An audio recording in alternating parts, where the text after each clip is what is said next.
Father Bob Certain, as many of you know, and some of you may not know, is a true American hero who spent 2-3 years, I can't remember, Months. in, pardon? Months. A bunch, far too long. Months. 3 months.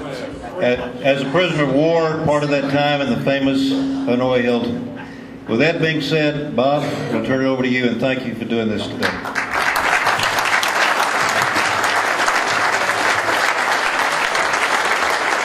You're wasting time, people. You're wasting time.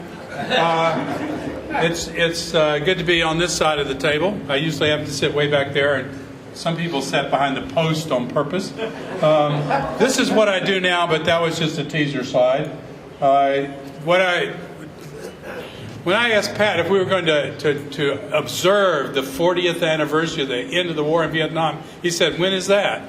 I said, "Oh, Pat." 40. What? Yeah, 40?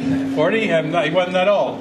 40 years ago yesterday, the C141 I was on landed back on the United States soil after bringing us out of Hanoi 3 days earlier, the 29th of March, and then a few days in the Philippines. A few days in the Philippines to get initial physicals, uniforms, and next assignments.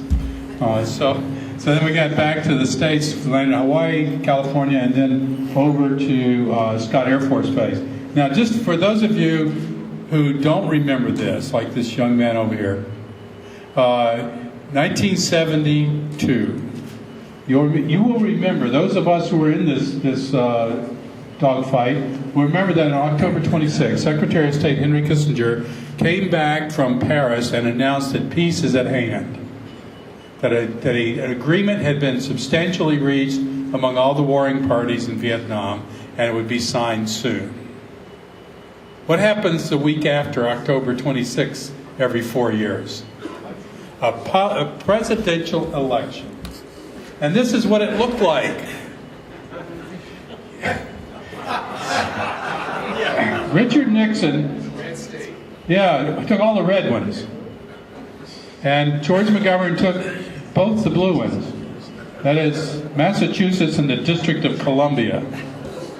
And you'll remember that that was a pretty interesting event. President Nixon had promised to end the war in Vietnam. He was, I didn't know he was going to use me, but at any rate, our ground forces were now withdrawn from South Vietnam. We still had air forces. Both the Navy, Marine Corps, and the Air Force were still fighting over there. And this is what happened. The only problem was that both houses of Congress were controlled by Democrats starting in January of 1973. Now, since Richard Nixon happens to be a hero of the Vietnam POW community, I am convinced that what he understood was that in January, when the next Congress was seated, all funding would be cut off to the war in Vietnam, and the prisoners would be left for negotiation at a later date. And he decided that wasn't going to happen on his watch. Congress adjourned for Christmas. The next day, he ordered B-52s to go against Hanoi.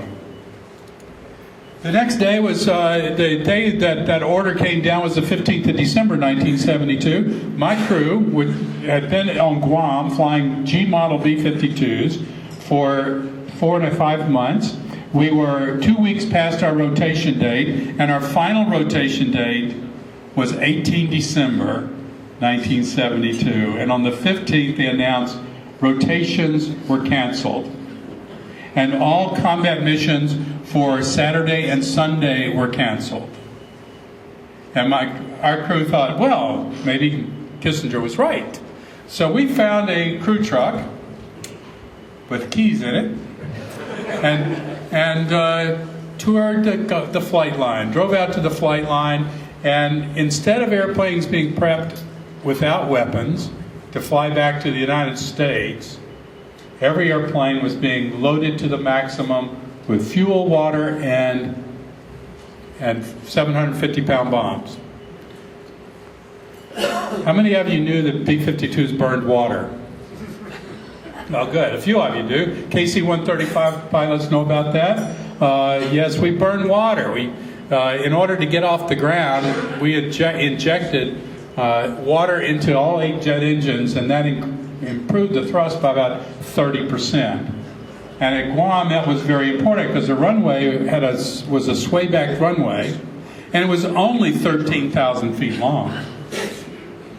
And it had an 800-foot cliff over the ocean, fortunately, because frequently when we took off we didn't have flying speed, and so we had to descend a few hundred feet, particularly D models. So my crew was selected to fly. We were going to fly. Instead of going home, we were going to fly. For joy. So as we came into the briefing room that Monday morning, this is what we saw. The squadron commander opened up the chart, just sort of like something out of a World War II movie, moved the curtain back and showed this map of North Vietnam. And you'll see that each one of these airplane symbols is three B-52s. Over the next 11 nights, over 750 B-52 sorties would be flown against Hanoi. That's a lot of bombs. They average about 20,000 pounds of high explosives each. And I have to tell you that every one of the bombs we dropped hit the ground.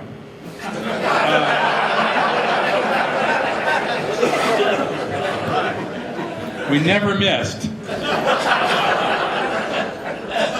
So we were scheduled to fly in charcoal flight. We were announced to fly as Charcoal 3, which was not my favorite position because I didn't like following other navigators. Because some navigators don't mind leading you through thunderstorms. Thunderstorms eat airplanes. And sometimes they don't even spit out the bones. And so I preferred to be the lead navigator. But I was sitting back at 3, one of the most experienced navigators over there, and I was not happy. However, that changed. A lot of things happened. Now, you'll notice that all the targets are, this series of targets right here in the northeast part of the city.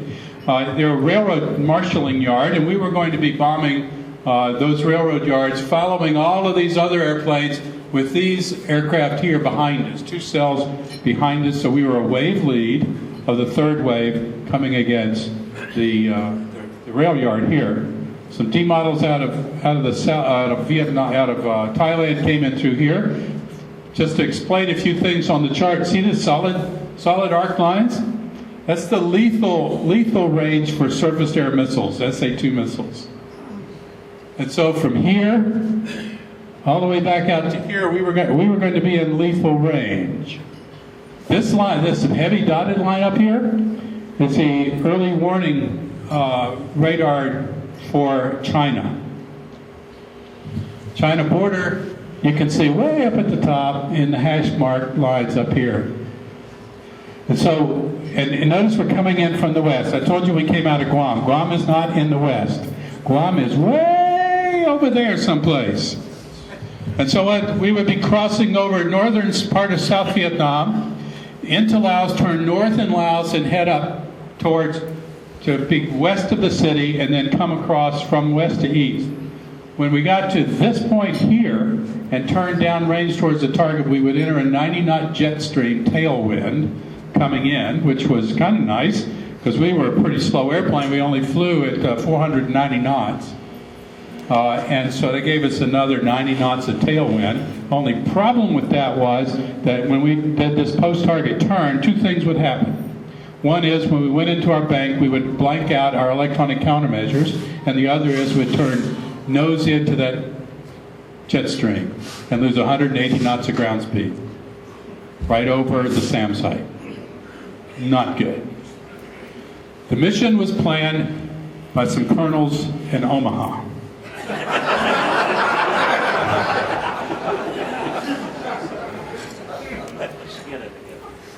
Yeah, yes, we put them on our list of things to fuss about when we got home. So our target was going to be Hanoi. By the time we got there, we knew it had to be somewhere around Hanoi because only Hanoi justified this 90 B-52s at a time in 3 waves over the course of that night. It was a charming day. A beautiful Guamanian sunny day on takeoff. First of all, as I said, our rotation home was canceled. Not my favorite thing.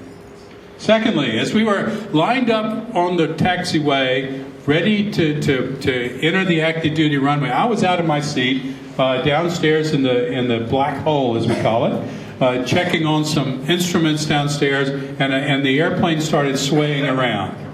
And I thought, I think I remember that from when I was in training in California, and sure enough, the Charlie Tower called, all B-52 aircraft do not taxi, earth tremor in progress. This is not a good sign. And the pilot laughed and he said, I bet if we lined up all these B-52s facing north, went to max power and hit the water switches, we could break the end of this island off. You remember that Georgia congressman from over around the page? That's such an embarrassing thing. Every time somebody asks me about, is that a guy for real? I said, not in my district. And so an earth tremor. That was bad sign number 2. Then, as we were on the taxiway, we were notified that somebody had gotten a bad airplane, and so that crew was bag dragging, taking all their equipment, going to another airplane, and going to the tail end of the line. So we moved from Charcoal 3 to Charcoal 2. Okay, well, that's all right. If we can't be lead, we'll be somewhere. Then we took the active. And as the power came up, Tower called and said, "You're now Charcoal 1." Somebody in front of us had aborted, and now we're Charcoal 1. And I'm thinking, all right, I'm going to lead this thing, and I don't have to worry about the guys behind me. They have to worry about me, which is okay. I don't care. And so now we're at the lead airplane for this wave of 9 B-52s, following 3 waves, or 18 other airplanes that were coming out of Guam heading into North Vietnam. We took off. As we climbed out, we got to whatever altitude it is where the pilots hit the pressurization switches and the aircraft would not pressurize. Now that is an abortable offense. You can decide, you can call back and say, not working, we're going to come back and land. Well, the only problem with coming back and landing is it would take over 4.5 hours to burn off enough fuel to land, because we did not have the capability of dumping fuel, and we had about 300,000 pounds of jet fuel that would have to burn. So we thought, well, we'll just go. But the bombardier and I pulled out our tech order, our Dash 1 is called, and looked it up to see why this thing would not pressurize and how you could fix it, and we fixed it. Did I mention that we were a select crew? We were the best of the best in the Strategic Air Command. We fixed that airplane. Actually, he did. I read it. I said, okay. I said, you go upstairs, you look here, and see what's the problem. And the problem was there was an air outflow valve, and that was open, stuck open. And the reason it was stuck open was there was a cardboard coffee cup turned sideways in it. And it still didn't pressurize, so we came downstairs to look for a similar valve downstairs, and that one too was propped open by debris. Somebody did not want that airplane to go to war, but we changed all that. So off we went. The airplane pressurized, we climbed on out, we were leading across the Pacific. Now that's just a lot of flying. It's a day mission. The navigation is made up of a sun line, taking a sextant shot of the sun, and then measuring the altitude above the water and coming up with a crosshair where the airplane probably was. And in my case, it always was. And so as we approached the Philippines, we were just south of Cadena, and we were going to rendezvous with the KC-135, and we had a beacon that each airplane gave out that was coded, and the way you positively identified the other aircraft, you asked the navigator on the other airplane to go to standby, and the code would disappear, and it'd come back to power, and it would come back, and you knew you had the right airplane. So that happened. And I directed the pilot. I said, we're a little short of the refueling track, but here's the airplane. Just turn this direction, you'll come up behind him. Well, he came up just slightly behind him and to the starboard side, our port. Port's left, starboard's right, okay? It's the only way I can remember it. 4 letters, port.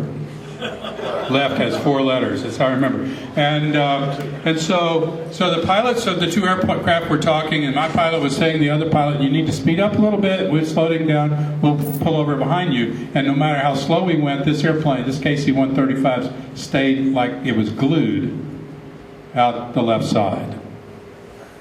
And the 2 pilots were arguing.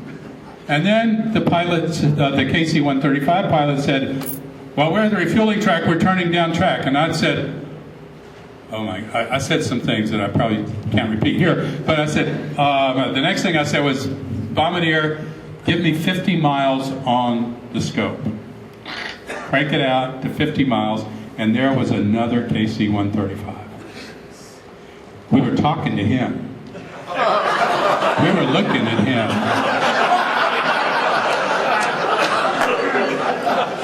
And I said, okay, pilot, give me everything you got. Because we got to catch that other guy, and gunner, shoot his ass down. Well, the gunner didn't shoot him down, but, and so we caught the tanker, and we didn't need much fuel. Actually, we didn't need any fuel, as it turned out.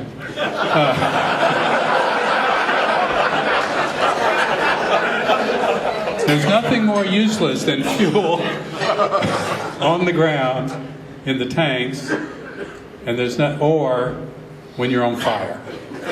So we get over. So we catch the fuel, we catch the tanker, we got airplanes together, we got everybody's together.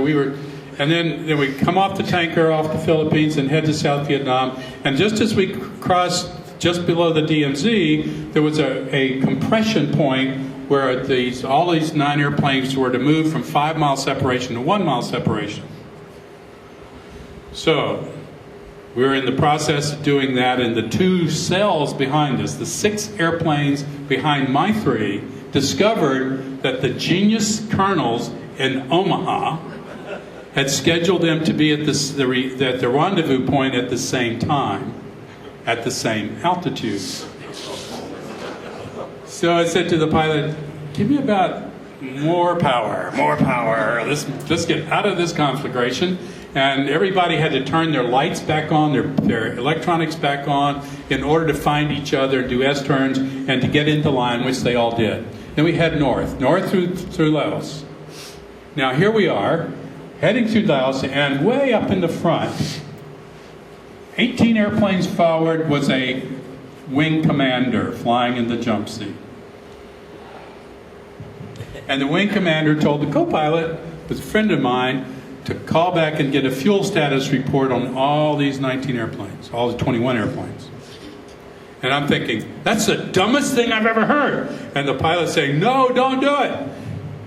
On the intercom, of course. And people are calling back, and when it got to us, we said, we're on the curve.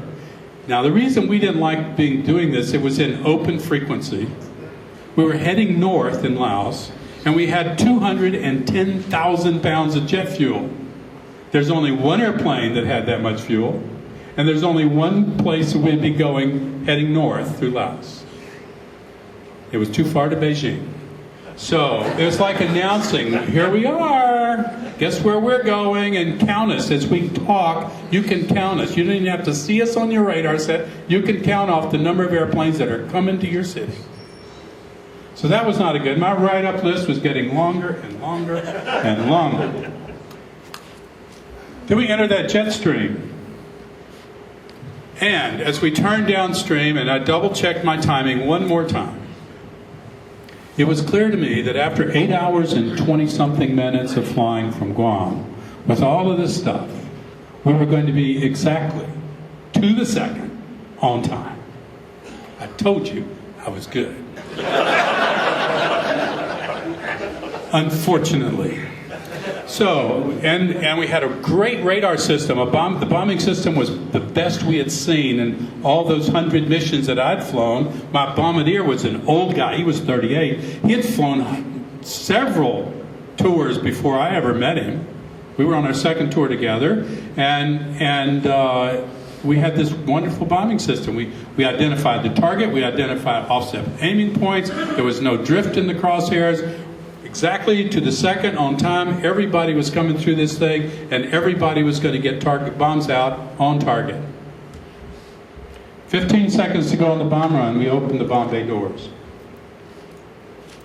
At 10 seconds to go, I started stopwatches back up just in case something went wrong. And as soon as I depressed the stopwatch clicker there, the lights went out and the radar shut down. And I thought that co-pilot had knocked the generators offline. Because I was 25 years old, I was invulnerable. And as long as they were in the airplane with me, so was the rest of that sorry crew. All of whom were instructors. And so then the co-pilot started yelling, "They've got the pilot, they've got the pilot." And I'm thinking, who the hell's got the pilot? And then the EW, the electronic warfare officer, the guy who jams the enemy radar and keeps us from getting shot down, started yelling, "Is anybody alive?" I turned over, looked over my left shoulder back behind my position to the bulkhead door leading to the forward wheel well. And there's a porthole window in there, and I saw fire. Now, there are two bad things about that fire. It's a hydraulic fire from all those hydraulic lines back there, but it's right in front of the bomb bay. And if you were paying attention, you know that the bombs are still in the airplane. And I thought, they got to go. So I hit the bombardier on the shoulder and did this, and said a couple of words, and he dropped the bombs. They were close enough. You know, we were 5 or 6 seconds from the target at that point. They were going to hit the ground, and I didn't want them in there because we were on fire. So he pushed the bombs out. We think, I'm not sure they left because I'm not sure we had electrical continuity back there. Then I remembered that forward wheel well in the B-52 is right below the main mid-body fuel tank, which had 10,000 pounds of jet fuel in it. It's like a Bunsen burner. So this isn't good. I had given an escape heading to the co-pilot. He's still alive. He's talking. The pilot weakly was speaking. And we were descending about 200 feet a minute at that point, not very much. And then the EW said, "EW's leaving." Boom! Our defense officer is leaving us? The gunner is dead? Probably.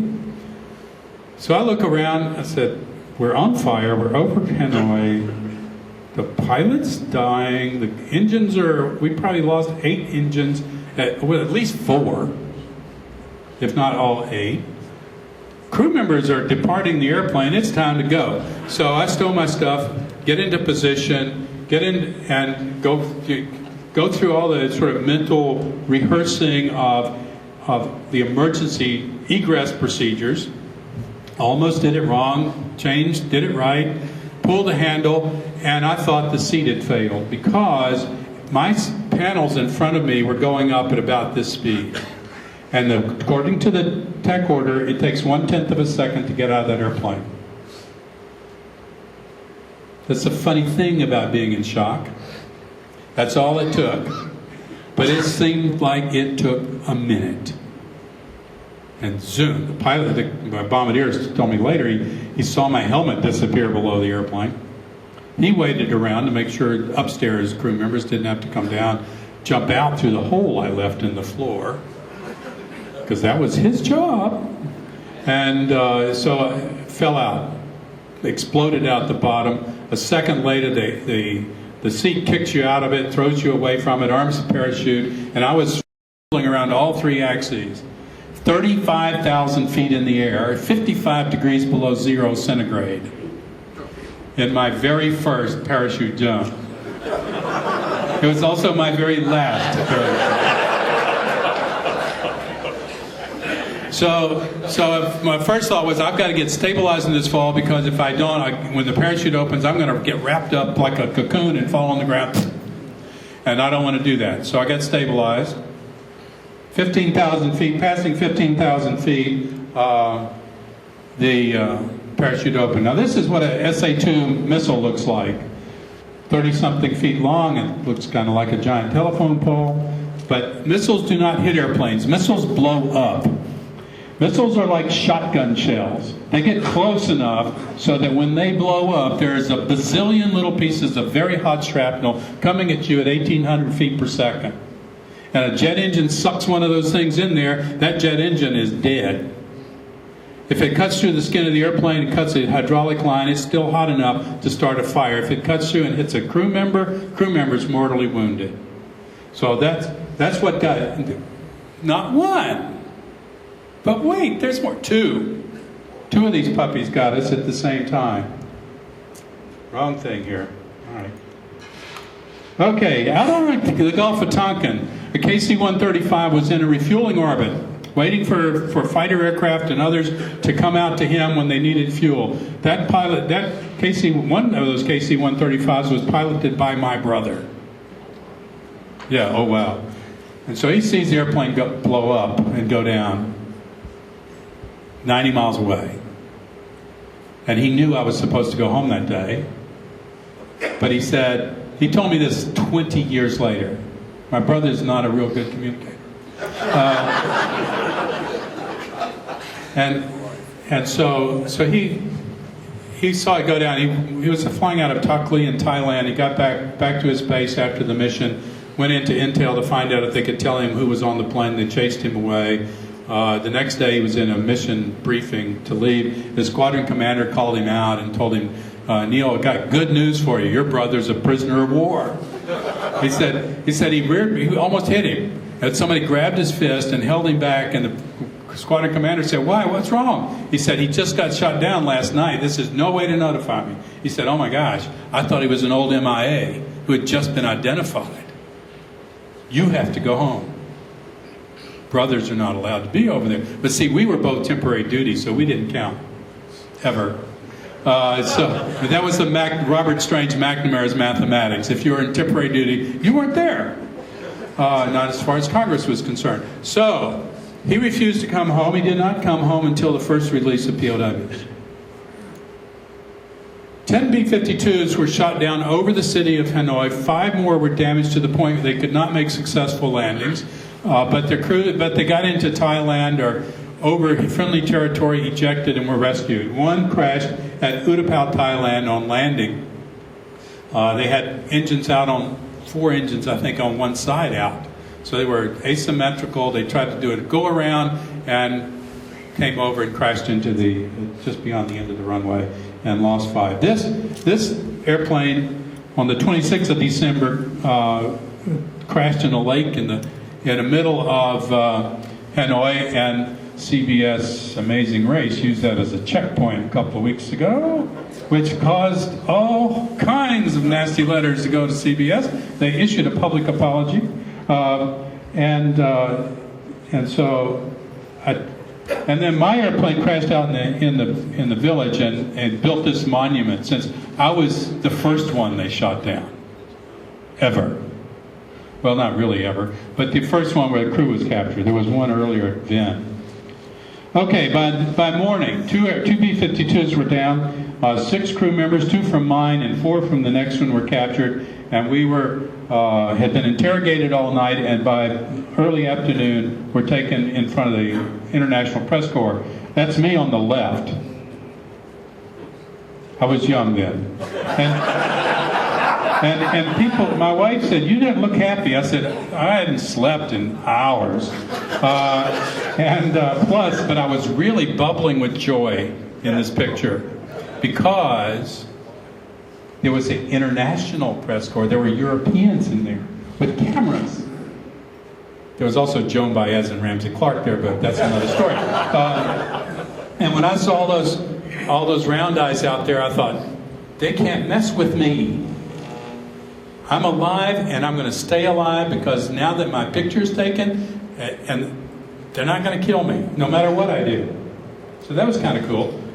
My EW, the electronic warfare officer, the first to eject, and now we're in there. And then the bombardier, the co-pilot, the electronic warfare officer, and the pilot from Rose 1, who had also been captured early that morning after they were shot down. They were in a D model.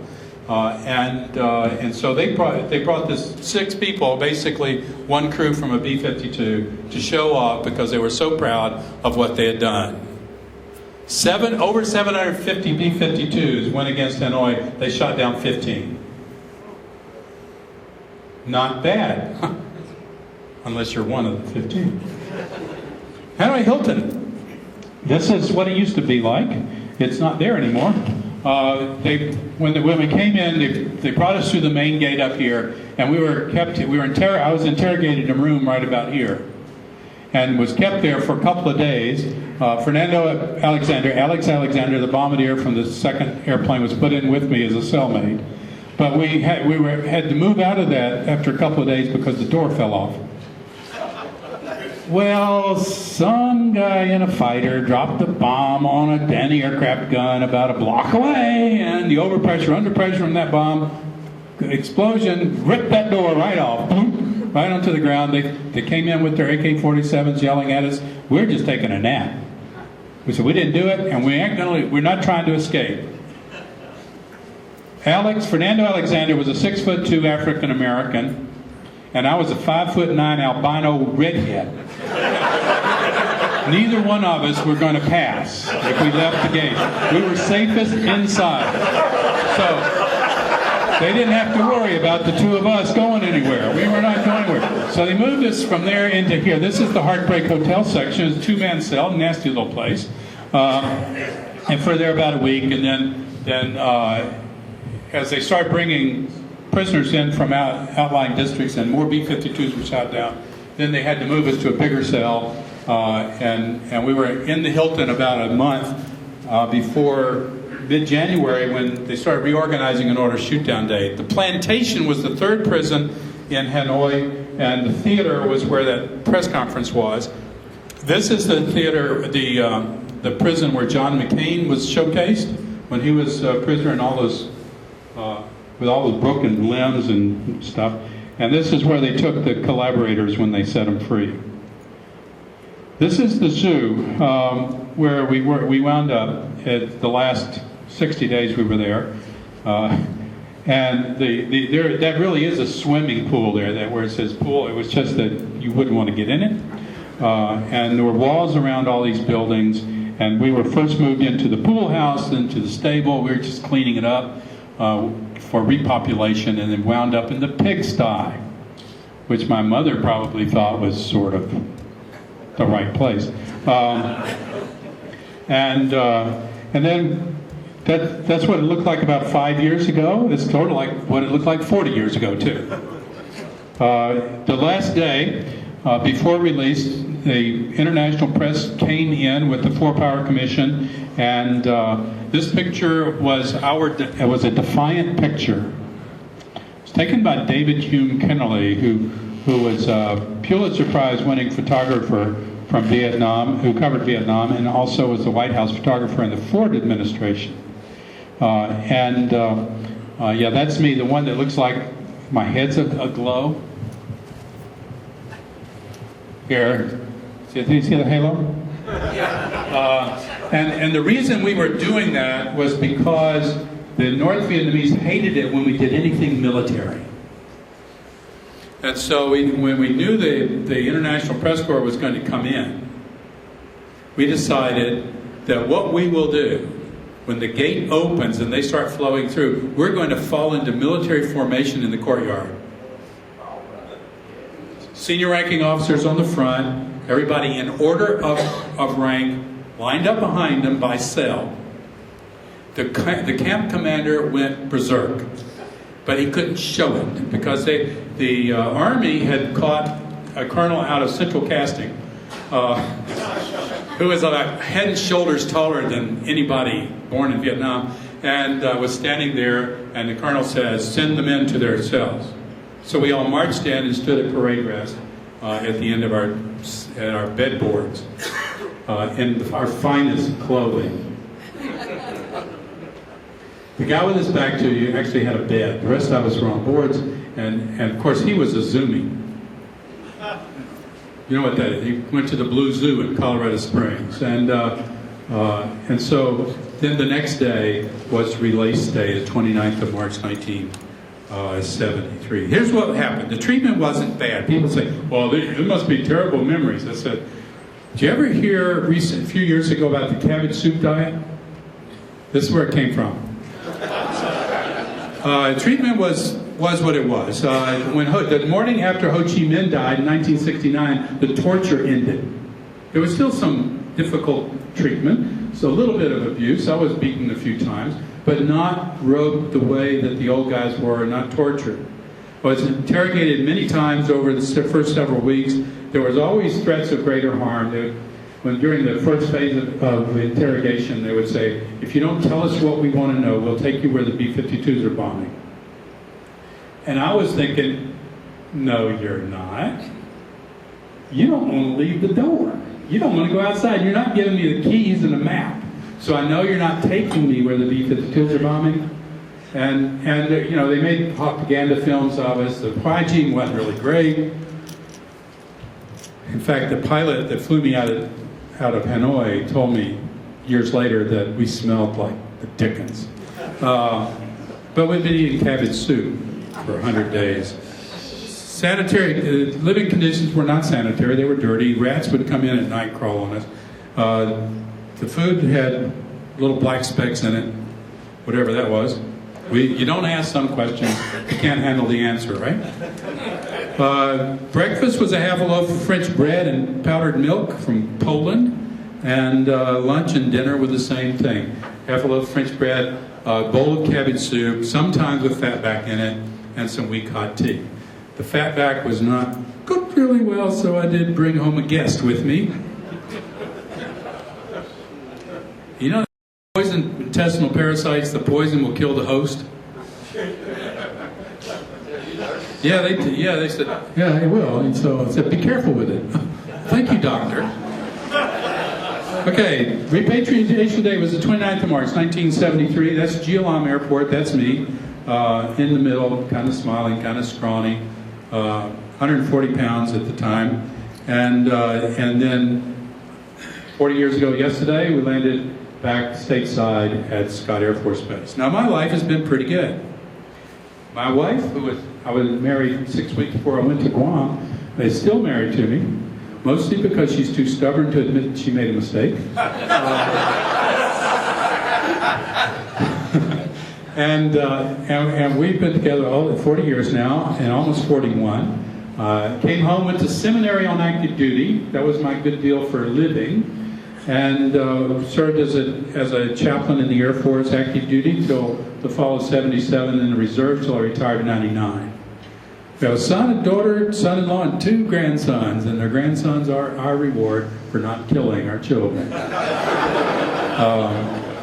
I've led 6 congregations as an Episcopal priest, as a civilian. I retired as an Air Force colonel. I've met all those presidents. Lyndon Johnson when I was still in college, all the rest of them after I came home. The most recent president at the White House for breakfast on Veterans Day this past year. And I've served as an advisor to the Department of Veterans Affairs on a standing committee on former POWs, and I've just been reappointed to a new term as on the Defense Health Board, advising the Secretary of Defense.